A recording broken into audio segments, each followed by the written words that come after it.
Assalomu alaykum hammaga. Xabaringlar bor. 2 kun oldin Manchester City Bournemouth o'yinida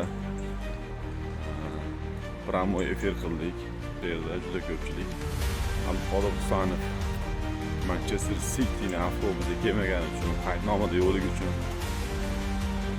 yana har xil gaplar Abduqodir haqida. Kimdir kelmagan, kimdir aytyaptiki bo'ldi endi o'sha o'ynamaydi, tugadi karyera deydi. Kimdir aytyapti O'zbekistonga ketgan o'sha deydi. Kimdir aytadi men kecha kutib oldim aeroportdan deydi. O'shuning uchun sizlarga hozir bitta video qo'yaman.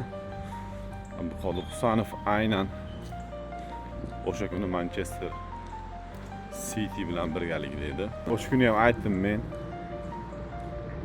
bir narsani odamga berishdan oldin ozgina shoshilmayman, tanganing ikkinchi tarafini ham qarayman va sabr bilan kutaman nima bo'lishini. Bir narsa aniq bo'lgandan keyin imkon qadar keyin holatni sizlarga yetkazaman, bilasizlar. Nechta blogerlarga ham atvet javoblar chiqdim. Bir odamning ustidan nimanidir gapirishdan oldin birinchi ozgina o'rganish kerak. Sal haqiqatga yaqinroq bo'lsa aytishsiz, o'zingizga ham yaxshi, hurmatingiz uchun va berayotgan ma'lumotingiz yolg'onligini bilib qolsa odamlarni ko'ngli qolmasligi uchun albatta o'zi uchun yaxshi. Shuning uchun men shoshilmayman. O'sha kuni ham aytganman. Shoshilmaymiz. Ozgina kutamiz, nima bo'larkin. Abduqodir yo'ligini aniqlasak, unga qarab turib aytaman dedim. Juda ko'pchiliklar so'radinglar, qani nima bo'ldi. O'yinning birinchi taymi tugandan keyin Abduqodir Husanovni jamoasi bilan kiyinish xonasiga kirib ketayotganda albatta ko'zim tushdi va ancha xursandchilik bo'ldi. Xotirjam bo'ldim. Yana ham yaqindan olish maqsadida VIP zonaga kirishda yo'llarini qidirdim. VIP zona bu nima desanglar, futbol muxlislari juda yaxshi biladi. VIP zonada siz futbolchi bilan sizning orangizda hech qanday to'siq bo'lmaydi, bemalol borib ko'rishib, gaplashish imkoniyati ham bor. Bu yerda maxsus qo'riqchilar qo'riqlaydi, xullas kalom. Xohlagan odam kiradigan joy emas. Nima bo'lganda ham Abduqodirni yaqindan ko'rish maqsad kuchliligi uchun yo'lini topdim va VIP zonaga kirib bordim. Abduqodir Husanovni yaqindan ko'rib, yana ham xotirjam bo'lib, hatto o'sha videoga olayotgan paytimda oramizda 4-5 metr masofa bor edi, borib turib ko'rishsam ham bo'ladi yoki uzoqdan imlab bo'lsa ham ko'rishib chaqirsam bo'lardi, lekin men ushni qilmayman hech qachon. Chunki borsam, chaqirsam, men bilan ko'rishsa, chunki hamma joyda ko'radi, meni taniydi, har bitta o'yinga boraman, safarda bo'laman, boshqani ko'rib xayolida bo'lishi mumkin-da, masalan, bu aka meni haqiqiy muxlisim, qayerga bo'lsa boradi. Deb o'zbekchilik baribir bu yog'i keyin ko'rishib qo'yadi deb turib ko'rishadigan bo'lsa, chunki masofa o'sha yo'l yoniga borsam bo'ladi. 1 metr, 1,5 metr masofa qoladi, xolos pastga tushsam.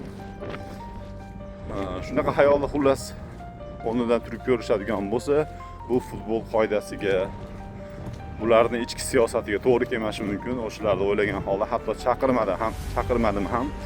Men o'zimga kerakli narsani oldim o'sha yerda, ko'rdim va xotirjam bo'ldim va qaytib chiqib ketdim. O'shuning uchun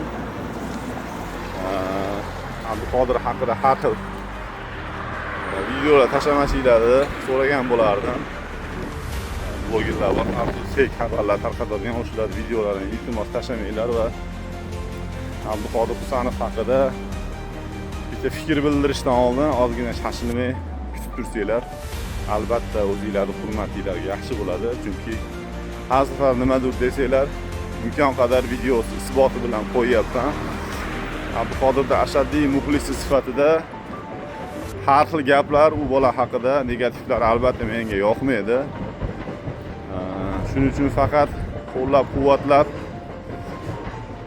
kuzatishinglarni sabr bilan kuzatishinglarga chaqirgan bo'lardim. Chunki hammasi hali oldinda. Balkim bu yaxshilikkadir. Qayerga o'tib ketgan taqdirda ham Faqat o'sha voqea bo'lguncha sabr bilan kuzatishimiz kerak albatta. Holatda hozir shu videoni sizlarga qo'yib berish maqsadida gapirdim. Bundan keyin bir narsa gapirishga ozgina shoshilmasanglar yaxshi bo'lardi. Chunki o'sha kuni ham juda negativlar ko'p bo'ldi, har xil noto'g'ri fikrlar ko'p bo'ldi. O'sha gaplar noto'g'riligi isbotlash maqsadida shu videoda oldim. Ozgina shoshilmasdan fikr yuritsak hammamiz ham yaxshi bo'lardi.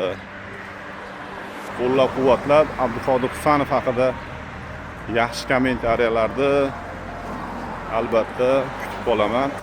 Yurtdoshimiz, vatandoshimiz sifatida o'zbek o'g'loni futbol vataniga kelib shunchalik vatanni sha'ni uchun, vatanni obro'si uchun imkon qadar maksimal harakat qilyapti. Bizdan esa faqat qo'llab-quvvatlab, yaxshi kommentariya, omad tilab qolsak, xudo xolasa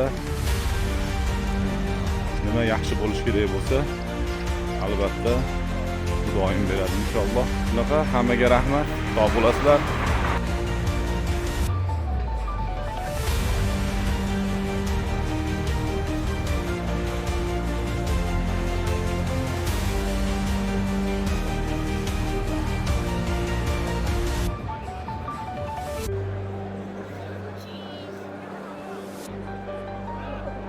Mana Abduqodir o'tiribdi.